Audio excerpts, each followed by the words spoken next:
अस्सलाम वालेकुम नाज़रीन, आप देख रहे हैं स्कोप ट्रेंड्स होराइज़न, वो जगह जहां तारीख़ को सिर्फ पढ़ा नहीं जाता बल्कि उसके ज़ख्मों को महसूस किया जाता है।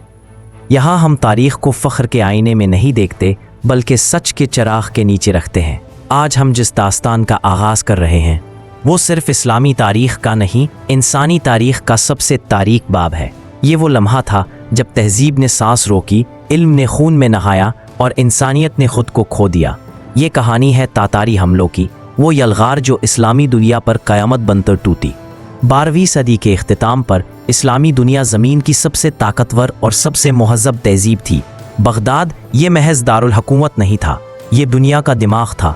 यहाँ फ़ल्कियात आसमान को नाप रही थी, तिब इंसानी जिस्म को समझ रही थी, फ़लसफ़ा अक़ल को वसअत दे रहा था, फ़क़ह मुआशरे को नज़्म दे रही थी।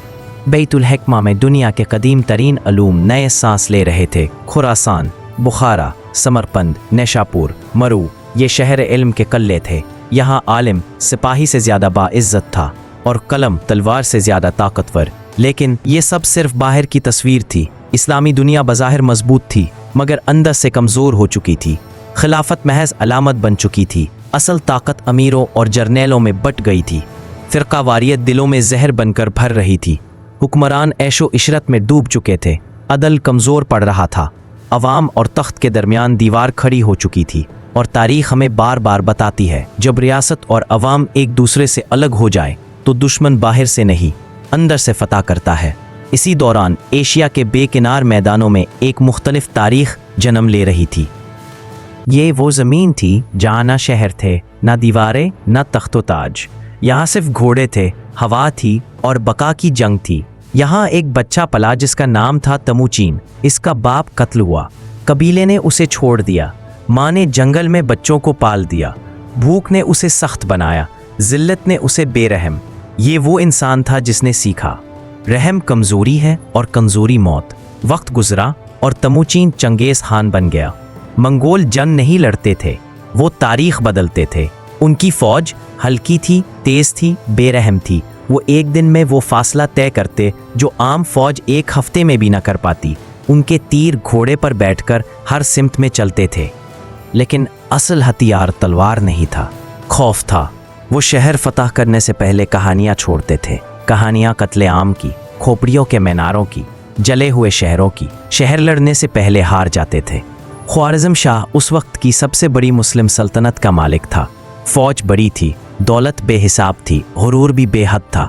चंगेज़ खान ने सफ़ीर भेजे, तिजारत की पेशकश की, लेकिन सफ़ीरों को कत्ल कर दिया गया। ये एक सिफारती गलती नहीं थी, ये तारीख़ की सबसे बड़ी खुदकशी थी।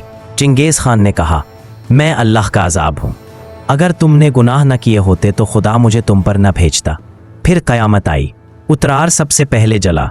बुखारा जहाँ चंगेज़ खान मस्जिद में खड़ा हुआ और कहा, मैं खुदा का अज़ाब हूँ। समरकंद, नेशापुर, मर्व, हर शहर एक कब्रिस्तान बन गया। निशापुर में इतने लोग मारे गए कि ज़मीन पर लाशों की तह बन गईं। कुतुब खाने जलाए गए, मदरसे मिटा दिए गए। ये सिर्फ इंसानों का कत्ल नहीं था, ये तहज़ीब का कत्ल था। किताबें दरिया में फेंकी गईं। कहा जाता है कि दजला का पानी स्याह हो गया इल्म की स्याही से और सुर्ख हो गया इंसानी खून से। ये वो लम्हा था जब इंसान ने अपनी याददाश्त खुद जलाई। 1258 बगदाद 1000 साला खिलाफत का मरकज़। मुस्तासिम कमज़ोर था, गाफिल था और हकीकत से दूर। हलाकू खान आया, शहर ने हथियार डाल दिए लेकिन रहम नहीं मिला। 40 दिन कत्ले आम हुआ, उलमा ज़बह किए गए, मसाजिद अस्तबल बनी, बैतुल हकमा मिट गया। ये इस्लामी तारीख़ का सबसे तारीक दिन था।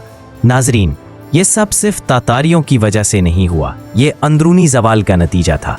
इख्तिलाफ, गुरूर, नाइंसाफ़ी और इत्तेहाद की कमी। तातारी सिर्फ आखिरी ज़र्ब थे, ये क़यामत का इख्तिताम नहीं था, ये सिर्फ पहला दिन था। अगली किस्त में हम देखेंगे ममलूकों का उरूज, गुलामों का सुल्तान बनना और ऐन जालूद जहां तारीख़ ने पहली बार तातारियों को रोका। आप देख रहे थे स्कोप ट्रेंड्स होराइज़न, जहां तारीख़ सिर्फ देखी नहीं जाती, महसूस की जाती है। अगर ये किस्त आपको हिला गई हो तो लाइक करें, शेयर करें और सब्सक्राइब ज़रूर करें, क्योंकि जो कौम तारीख़ से नहीं सीखती वो उसे दोबारा जीने पर मजबूर होती है। अल्लाह हाफिज़।